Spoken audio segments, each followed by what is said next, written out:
चल निवासाय नित्याय परमात्मने बलभद्र सुभद्राभ्यां श्री जगन्नाथाय ते नमः।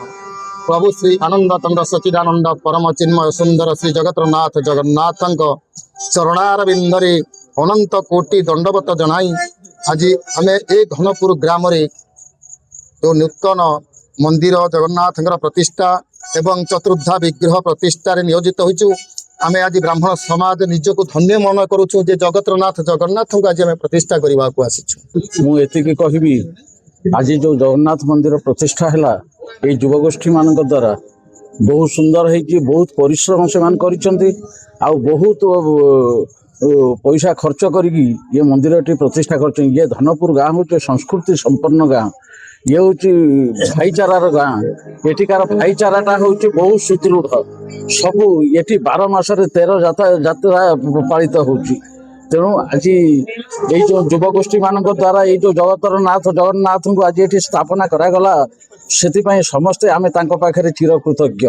आज समस्त को ये अभिनंदन जनाऊँगी ये युवगोष्ठी को समस्ते जमीती ये मंदिर परिचालना सबुदिन यही सुपरिचालन परिणत हो एति कहूँ।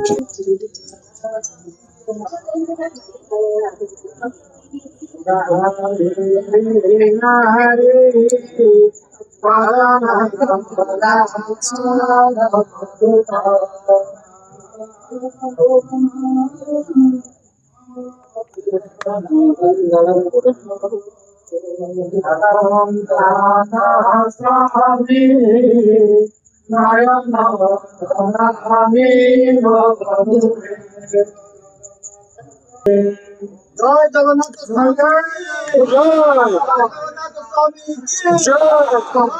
स्वामी की निश्चित भाव में 108 ऊपर कलश बुड़ी। ये प्रथम मुझे कही रखी जो आरंभ करते छोट चक्कू छोट चक्कू से गाड़ी रथ चणा होता आज से सिस्टम पहुँची आज जो ठाकुर आशीर्वाद तो ठाकुर एत आशीर्वाद रही धनपुर गाँव में से आज मंदिर हो आज ठाकुर प्रतिष्ठा होती। ठाकुर रत्न सिंहासन को जाइए अक्लांत परिश्रम कर पिलाने जी परिश्रम कर निजे बाली सीमेंट गोल निजे इटा उठे निजे ढल पकई जो परिश्रम कर बहुत बहुत धन्यवाद।